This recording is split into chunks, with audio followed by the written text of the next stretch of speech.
Something is wrong here. Not strange, wrong. You are looking at a creature that should not exist. A thing scraped out of the pit where reason ends and madness begins, caught forever between hunger and agony. This is not art. It is a diagnosis, a shriek preserved in paint, a symptom crawling out of the canvas.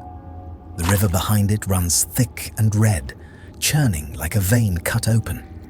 And there, on the bank of this dreadful river, lies the patient, the perfect victim, a head, pale and upside down, jammed into the earth like a mistake that refuses to die. Its eyes are swollen with terror, seeing everything and nothing, eternally awake inside its own nightmare. From beneath its chin, limbs emerge where no limbs should be. A leg contorted backward, imprisoned in a heavy black boot, an arm trembling, clutching a simple bowl, its only possession, its obsession. Inside the bowl, a thin, grey metallic sludge, a worthless treasure, but it cannot let go. And that mouth, a dark, circular wound of need. It tries to eat, to fill itself, but the act is hopeless. The spoon dangles, helpless. The slurry quivers on its edge, but the mouth remains empty. The drops slide past its lips, streaking down the skin like mockery. To some, it might look absurd, like some miserable parody of Humpty Dumpty, clutching a spoon in its cloaca mouth. But that is the true depth of its horror. It makes us laugh, even as it starves. From its inverted head, strands of hair twist downward, thickening as they fall, until they merge into a single, rigid whip. Its own hair turns against it, twisting into a whip that lashes as it tries to eat. This thing is not simply grotesque. It is tragically human. The perfect metaphor for greed, futility, and the madness of wanting what can never be kept. We are not seeing a monster. We are seeing a mirror. But this inverted soul clawing for meaning, is only one tiny fragment of a larger catastrophe. It is a single screaming note in a symphony of pure chaos. To understand its specific private hell, we must first understand the plague it is a part of. So, let us pull back the lens. You are now looking into a world on fire. This is Dull Gret, or Mad Meg, painted by the Flemish master Pieter Bruegel the Elder around 1562. And to call it a painting is a disservice. The great art connoisseur Max Friedlander called it, perfectly, a volcanic painting. And at the heart of this volcano strides a giantess, a peasant woman, armored like a man, a sword in one hand, her face a mask of fanatical rage. This is Gret. And in 1604, the painter Karel van Mander could only describe her as, and I quote, a mad Meg pillaging at the mouth of hell, seemingly perplexed and cruelly and strangely attired. Even then, just 40 years after it was painted, its deepest secrets were already fading. But we know this much. Bruegel was not merely illustrating a folk tale. He was a moralist, a member of the Flemish intelligentsia, and this is a diagnosis of a world gone mad. The Flemish proverb says, "Gret is so fierce, she could plunder in front of hell and return unscathed." But look at her eyes. Is this the face of a victor, or is it the face of madness itself? In the 16th century, madness wasn't just insanity. It was a consuming vortex of vices: rage, gluttony, lust, greed, and blind ambition. And she is not alone. She leads an army of women, pillaging the very outskirts of damnation. This is a topsy-turvy world, a world where women wear the trousers, where the natural order has been shattered. But this is not a celebration of female power. It is a vision of ultimate societal collapse. Look at the world Bruegel has built for her. Bizarre ruins.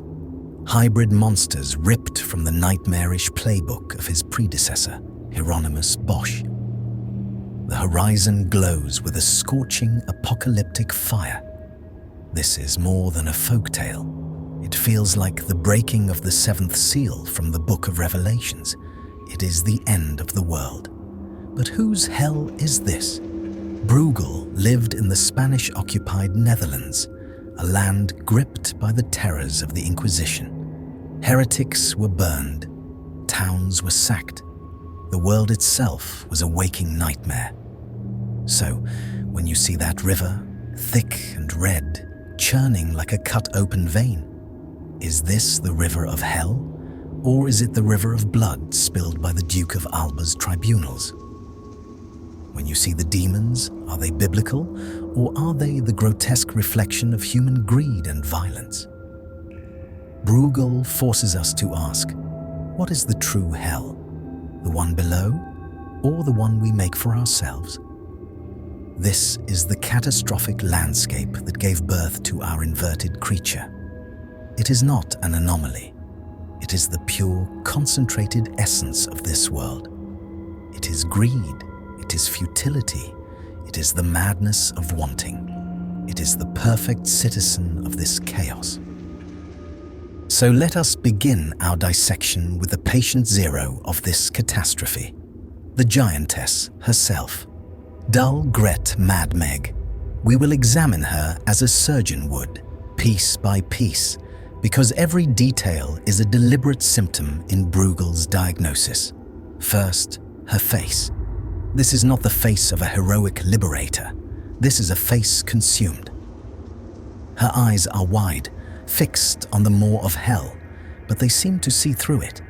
They are hollow, bewildered, yet burning with a fanatical fire. This is the look of pure, unthinking obsession. Her mouth is open, not in a battle cry, but in a silent, perpetual gasp. A creature so consumed by its own drive, it has forgotten to even scream. This as the face of madness, not of courage. Now let's move to her attire.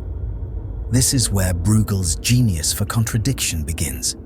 She is a peasant woman, but she has clad herself in the tools of male power. She wears a breastplate and a mailed glove. But look closer. This is not the pristine armor of a knight. It's looted, scavenged, ill-fitting. And on her head, that is not a helmet. It is a common household bowl turned upside down. This is a brutal parody of a soldier. She has taken the symbol of domesticity, the bowl, and twisted it into a symbol of war. It's absurd. It's foolish. It is the very picture of folly. This parody is hammered home by the monster to her left, a demon in an actual helmet, calmly pulling up a drawbridge, mirroring her militaristic posture, but highlighting how her rebellion is both monstrous and futile. Now to her weapons and her loot. This is a crucial inventory. In her right hand, she carries a long, heavy sword. This connects directly to the Flemish proverb, "He could go to hell with a sword in his hand," meaning ultimate foolhardy bravery. But Bruegel has subverted it. It is she who goes to hell, a perversion of the natural order, and in her left, the true purpose of her crusade is revealed. This is not a quest for salvation, but for plunder. She clutches a large sack, heavy with unnamed spoils. Over her arm, she carries a basket and a chest overflowing with domestic goods, jugs, crockery, a plate. A kitchen knife dangles precariously from a rope. And most telling of all, poking from this clattering pile of possessions is a large black frying pan. This is the core of her identity. She is not a soldier, she is a housewife who has stormed the battlefield. Her war is for material gain, for the literal pots and pans of existence. The sword is for breaking in, the frying pan is for taking home. She is greed personified, looting the very gates of damnation for a few more earthly treasures. And notice the locket. It hangs not on her, but from her breastplate, discarded, as if it's just another piece of loot shoved into a convenient crevice. There is no sentiment here, only acquisition. Beneath her torn maroon and grey dress, she wears black hose, practical and worn, leading to sturdy black shoes made for marching, not for dancing. Her hair is rough, unkempt, escaping from beneath her bowl helmet, a wild manifestation of her internal chaos. So, who is she? Is she the heroic figure of folklore, so fierce she can pillage hell and return unscathed? Or is she Bruegel's ultimate warning? She is the embodiment of the 1568 proverb. One woman makes a din, 2 women a lot of trouble, 3 an annual market, 4 a quarrel, 5 an army, and against 6 the devil himself has no weapon. Gret is that army. She is the terrifying power of unchecked chaotic want. She is madness, clad in the armor of folly, armed with a sword of false bravery, and driven by an all-consuming greed to storm the gates of hell itself, not to conquer it, but to rob it blind. She is not a monster from the pit. She is a mirror of our own world, our own vices, amplified to a catastrophic scale. And as she strides past the jaws of hell, we are left to wonder, is she invading it? Or is she, in her madness, finally coming home? But Gret is only the general. Her army is a host of smaller horrors, and the battlefield they march across is a landscape of pure Boschian nightmare. Now, we turn our scalpel to Gret's army. This is not a disciplined legion, this is a hive, a swarm of id and avarice. Bruegel does not paint them as liberators, but as a force of nature, a chaotic, terrifying inversion of the natural order. Let us dissect the scene, figure by figure, movement by movement. In the foreground, we see a woman crouched, her back to us. She is not dressed for war, but for a day at the market. Yet she wears a makeshift helmet, a pathetic echo of Gret's bowl. Her entire focus is on a small lizard-like demon. She is not fighting a grand devil, she is squabbling with a vermin. This is Bruegel's first critique. Their grand rebellion has devolved into petty, futile battles. Just above her, another woman in a black dress and white headscarf jabs violently with a long stick or a fireplace poker. This is crucial. Her weapon is not a sword, it is a domestic tool repurposed for violence. The home has become the battlefield, and the tools of homemaking have become the instruments of chaos. Below, a woman in beige restrains a reddish demon on the ground. She is not killing it, she is subduing it, perhaps to rob it. And notice, nearby, what appears to be a pregnant demon lying helpless. This is not just violence. It is a violation of the natural order, an attack on creation itself. There are no sacred lines this army will not cross. Another kneels, whipping a creature, her face a mask of grim concentration. This is not a heroic struggle. It is a brutal, intimate act of domination. And then, the core of the action. A cluster of women, their white bonnets and aprons making them look like a swarm of worker ants, their forms overlapping as they push and pull at a host of grotesque hybrid creatures. They are a single, multi-limbed organism of greed. One woman, seen from behind, is actually crawling into the dark, gaping entrance of a dilapidated brick structure. She is stepping on lizard demons, not as a triumphant victor, but as mere obstacles on her path to plunder. Another is caught in the act, her hands deep in a black sack, stealing. This is the grand mission. This is the pillage of hell. Not an epic battle for souls, but a brutal, chaotic burglary. So, what is Bruegel saying here? In the 16th century, a woman's realm was the home. Her power was domestic, contained. But here, Bruegel takes the contemporary fear of female power, encapsulated in the proverb that against 6 women, the devil himself has no weapon, and paints its most terrifying literal manifestation. He is not celebrating them. He is diagnosing a social sickness. These women have broken their chains, but only to exercise the very worst of male vices: violence, greed, and blind ambition. They have taken their domestic frustration and unleashed it as a world-ending force. They are acting outside of the expected realm, and in doing so, they reveal the raw, chaotic ID that society fears lies beneath the surface. The true horror is not that they are fighting demons. The horror is that they have become demonic in their frenzy. They have become indistinguishable from the chaos they are fighting. They are not taming hell. They are colonizing it with their own avarice. They are the living proof of Gret's leadership. She is not leading them to freedom. She is the embodiment of the madness that has infected them all. Together, they are a single, catastrophic symptom of a world where all order, social, moral, and spiritual, has collapsed into a frantic, desperate, and utterly foolish scramble for things. The army of women does not threaten hell. They complete it. The stage is set. The general and her army are locked in their futile war. But now, we must examine the battlefield itself.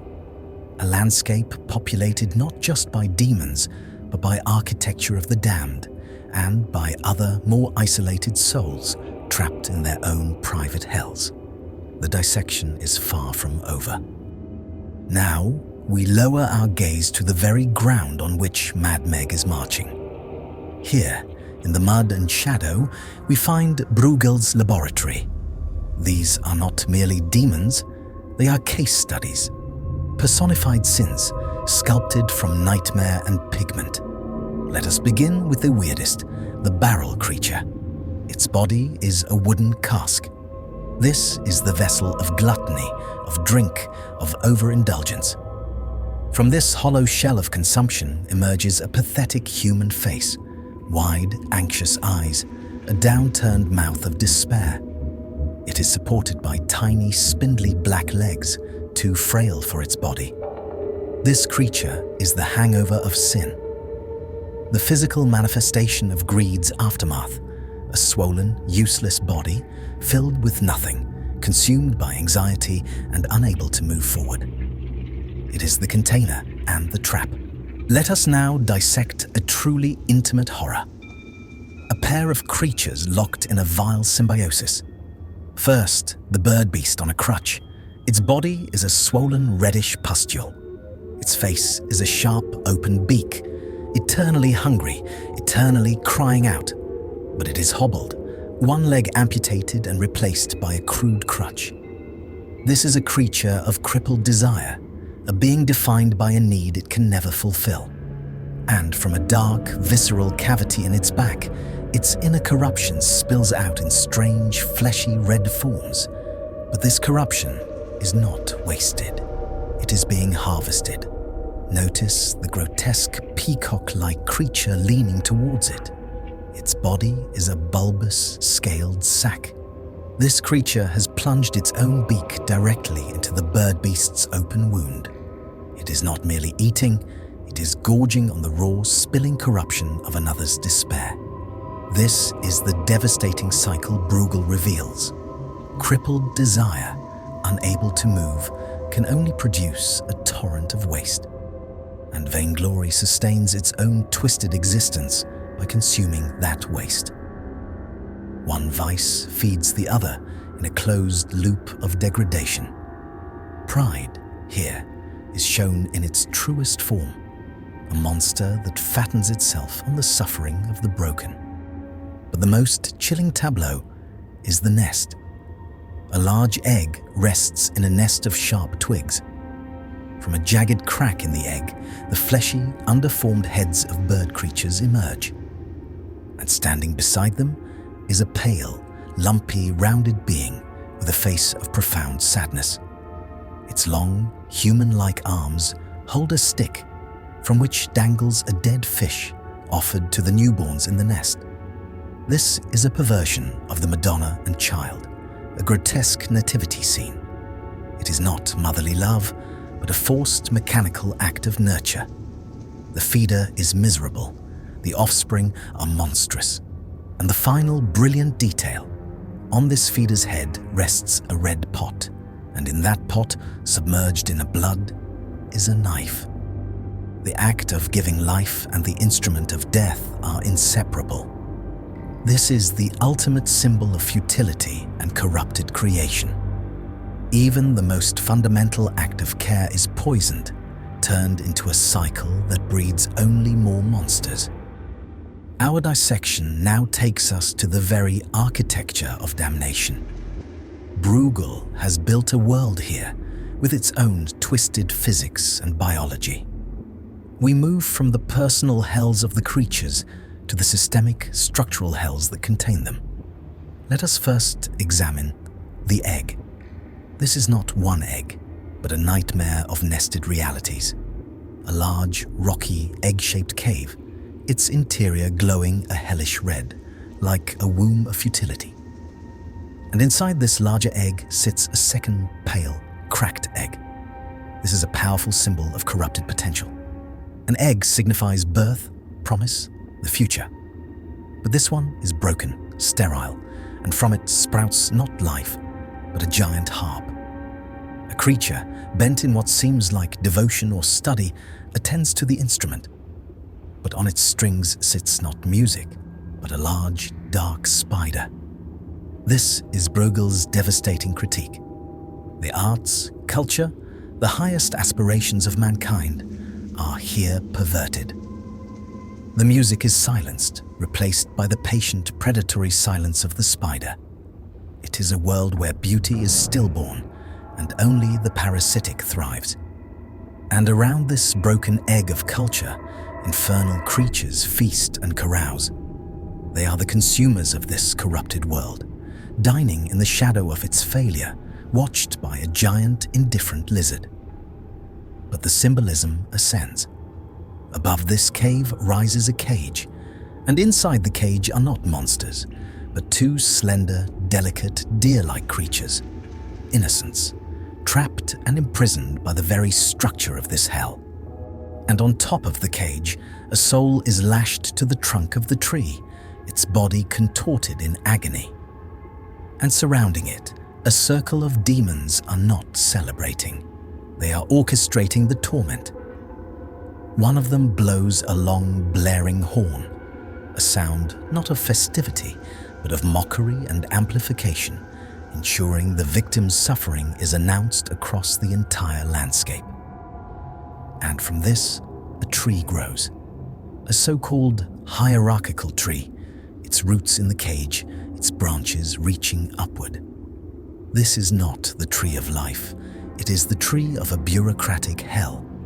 Its order is false, its foundation is imprisonment, and its fruit is madness. Now, let us turn to the colossal figure supporting the boat. This giant is perhaps the most profound symbol in the entire painting. He is not a demon, he is a force, a reclining, passive, almost weary titan. His skin is the color of raw dough, his form immense and simple, and his body is a machine of production. His back is an egg, cracked, and from it spills an endless stream of coins. This is the source of the loot that Gret's army scrambles for, and the giant himself aids in his own plunder. With a massive ladle, he mechanically scrapes the coins from his own body down to the greedy masses below. This is the allegory of the economic system. The mindless, endless production of wealth that comes from a corrupted source. The giant is not evil, he is indifferent. He simply produces, and humanity, represented by the army of women, scrambles in a frenzy for the spoils. They are not fighting a devil, they are feeding from a trough, and the trough is their own damned nature. And what does this system carry on its back? A boat, a vessel meant for journey and discovery, now beached and useless. And inside the boat, a large transparent bubble. Inside this fragile, isolated sphere, we see the ultimate prizes of this futile economy. One creature clutches a smooth, featureless globe, empty power, empty discovery. Another holds a plate with a roasted bird, its mouth wide open in an eternal, unsatisfied scream, forever unable to eat the food it holds. This is the image of consumption without nourishment, desire that can never be sated. The giant produces money. The money buys empty globes and uneatable feasts. The system is a closed, perfect, and utterly insane circuit of futile production and consumption. It is a snake eating its own tail. And now we arrive at the heart of the darkness, the engine of this nightmare, the source. This is not a building. This is a living, breathing entity of malice, the Hellmouth.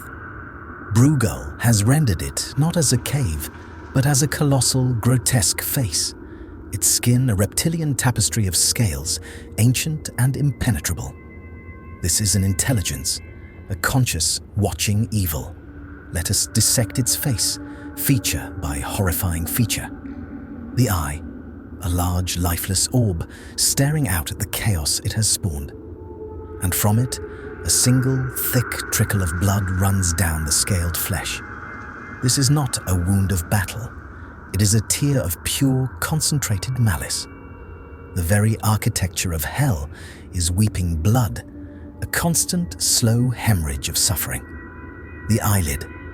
Above this weeping eye, a single, slanted plate, a monstrous eyelid, rests at a severe angle, and perched upon it, like three dark judges, are black birds, ravens or crows, symbols of death and futility.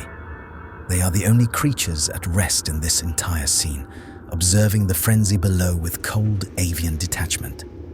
They are part of the administration. The nose. It is a pig's snout. An owl peers out from one of its nostrils, staring with a cold and knowing stillness. Brutish and animalistic, pierced by a giant metallic ring. This is the final debasing touch. It marks this Leviathan not as a noble fallen angel, but as a domesticated beast of burden for sin, owned and controlled by a force even greater than itself. The mouth, the gaping maw, the entrance. This is not a mouth that bites, it is a mouth that births and consumes simultaneously. From its red-lit depths, a continuous stream of grotesque hybrid demons emerges, while others are swallowed back in. This is the digestive system of damnation, an eternal, cyclical process of sin being made manifest and then recycled. It is a factory, and moored at the lip of this terrible mouth, a small boat. Inside, three figures, one faceless in a helmet, one with a human face frozen in a rictus of observation, and one a lizard. They are not attacking. They are transport. They are the ferrymen on this Styx, the bureaucrats of the abyss, overseeing the traffic of souls into the digestive tract of hell. Now, let your gaze travel upward to the pinnacle of this fortress of despair. At its peak, a structure resembling a wizard's hat, and from its tip hangs a giant, transparent, circular cage. Inside, trapped like specimens, are human figures. This is the ultimate perversion of the heavenly sphere. It is not a globe of stars, but a prison of glass. These are the souls who have been processed, catalogued, and put on display. Their damnation is complete, their fate to be eternally seen but never heard, suspended above the chaos they once participated in. And finally, the bridge. Extending from the fortress, we see the demon we mentioned earlier, the one in the helmet, the perfect parody of Gret's militarism. He is not a warrior, he is a gatekeeper. He calmly, mechanically pulls up the drawbridge. The mouth weeps, the birds watch, the clerk pulls the bridge, and the cage hangs full. This is not a battle. It is a foreclosure. So, what is the final message Pieter Bruegel the Elder sealed within this panel over 4 centuries ago?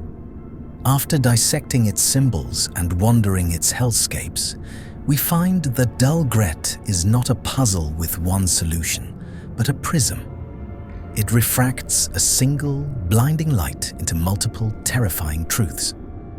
It is, factually, an allegory of madness and folly, a diagnosis of a soul and an age consumed by its own rage and greed. It is, undeniably, a searing commentary on its time, a reflection of the political terror and religious persecution that made the world itself a living hell, where the line between soldier and demon was vanishingly thin.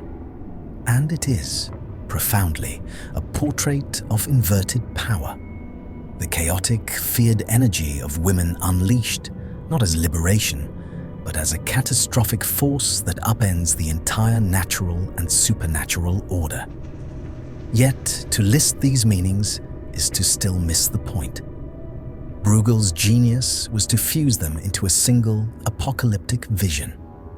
The true message of Dull Gret is that these forces are not separate. Greed is madness. Political chaos is a hell on earth. And the frantic, desperate struggle for power, whether over a coin, a kingdom, or a household, is the very engine of damnation. We have navigated the main currents of this nightmare, but we have by no means charted all its depths. In every shadow behind every monster, another allegory whispers. To fully dissect this canvas, to give every bizarre creature and structure its due, would be the work of a lifetime. But perhaps that is the ultimate power of a true masterpiece. It is not a statement to be understood, but a world to be inhabited. A warning that echoes across the centuries. The frenzy we witness is not confined to the 16th century. It is the reflection of our own world, teetering on the brink of its own creation, illuminated only by the firelight of our own follies. We are left not with an answer, but with a question, the very question Bruegel posed. When you stare into the abyss of your own hunger, what monstrous, magnificent thing will stare back?